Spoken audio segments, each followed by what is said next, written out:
Hey guys, this is Neil. Welcome back to part 2 of the Sakura painting. If you're new here, welcome. So basically last week I uploaded a tutorial on how to paint cherry blossom flowers, and it was a bit lengthy, so I decided to separate the paint with me part of this video. If you haven't checked the tutorial out, I suggest for you to do so because I won't be instructing on this video. I want this to be more of a relaxing paint along after learning and doing the exercises from the previous tutorial, and I hope you guys enjoy. As you can see, I'm including my final sketch for the composition before I start the paint.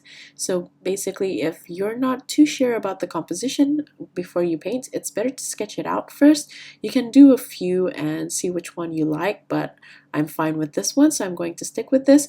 You can also use it as reference for the placement of the flowers. However, when you draw things out, then paint it freehand, it might not look or come out exactly the same as what you've drawn or planned.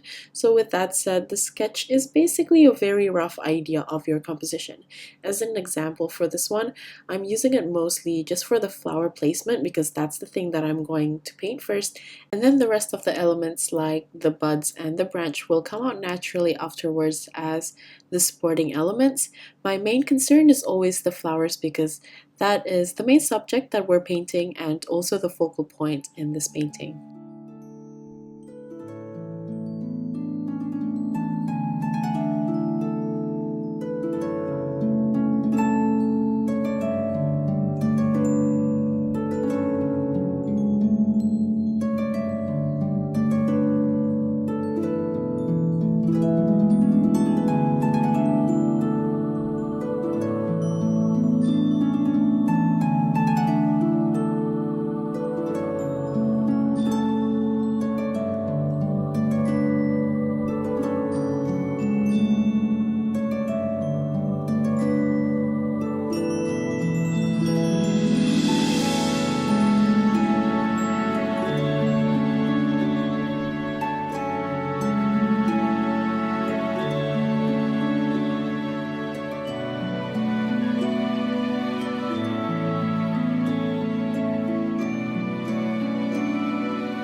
Before I begin to paint, I usually mix quite a bit of the paint mixture of the color that I'm going to be using a lot of. So in this case, I would be mixing the pink for the flower petals. And I think the only thing that I need to mention here is that the difference between how I paint in the tutorial and the paint through here where I'm painting quite a few flowers all at once, I would approach this step by step in every layer instead of doing it every flower. This means instead of waiting for the paint to dry one by one, I would paint a whole bunch of flowers. Like an example, I'm painting the base pink colors, and because I want to use the wet on wet technique for the center of the flowers, I also do the step straight after so the paint doesn't dry first. But before I add on any more details of the flowers and layer on top, I need to wait for this to dry, and while I wait for this to dry, I move on to the next flower. So when I paint certain things, like say my food paintings, it might seem a bit random to some of you and that I don't have any steps, but in actuality, it's because I'm waiting for certain parts to dry. While I wait, I work on other things. So it might seem like I'm jumping around, and this is applicable to all watercolor painting, as we do have to wait for certain things to dry, or maybe wait for it to be in a certain damp stage before we can add any more paint. Technically, it's mostly about timing, and this will get easier with more experience. So I think that's all I have to explain in this video. I tried including as much of the color mixing on my palette while still showing a large part of the painting as suggested by a few of you. Yeah, so I hope you guys enjoy painting along or just watching me paint, and I'll see you towards the end of this video.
We are almost done here, just a few more finishing touches with the yellow watercolor mixed with white gouache.